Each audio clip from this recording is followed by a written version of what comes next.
Hello everyone, myself Prerna Sharma and I'll be discussing the topic triple bottom line.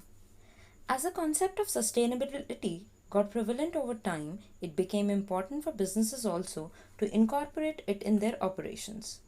An organization's success could not be measured only on financial basis, rather it requires a holistic approach. One such approach is the triple bottom line. Almost 25 years ago, John Elkington coined this term the triple bottom line, which refers to the framework to measure an organization's sustainability on the basis of its economic, social, and environmental value added or destroyed. Some applications of this framework are the social return on investment, ESG framework, and true cost approach. TBL seeks to gauge a corporation's level of commitment to CSR and its impact on the environment over time.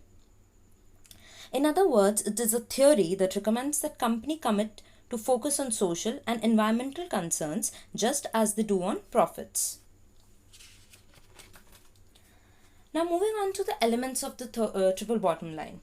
The TBL approach rests on three pillars, which are profit, people, and planet. Let's have a look at each one of them. The first one being profit. It is the traditional measure of corporation's profit measured in the profit and loss account. The next one is the people element. This element measures how socially responsible an organization has been throughout its operations. It covers the social variable, dealing with community, education, equity, social responsibility, etc. And the third and the last one being the planet. This element covers impact on the environmental variables such as natural resources, water and air quality, energy conservation, etc.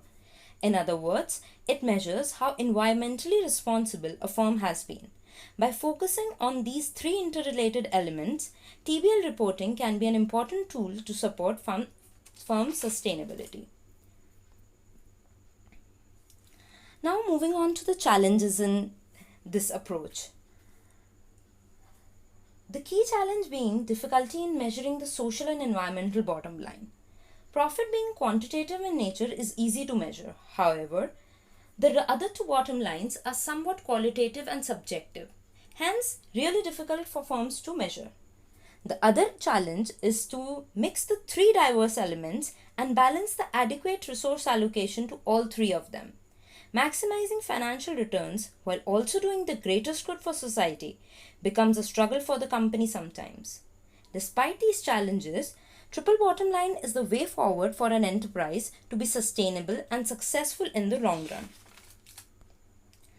Now let's have a look of some examples of such corporations which have been following the triple bottom line approach. The first example that we have taken is that of Axion Structural Innovation, an Ohio-based company building railroad ties and pilings using recycled plastic bottles and industrial waste instead of wood, steel and cement, the standard building materials. The next example is that of the famous toy making company, the Lego Group. It has partnered with NGOs such as World Wildlife Fund. Also, it has made a commitment to reduce its carbon footprint and moving towards 100% renewable energy by 2030. The last example is that of the famous coffee chain, Starbucks Corporation, a socially and environmentally focused company since its inception in 1971. It is promised to hire 25,000 veterans before 2025. Now, with the ongoing corona pandemic, it remains to be seen how corporations balance their commitment towards three elements, that is, profit, people and planet, and emerge as sustainable entities. Thank you.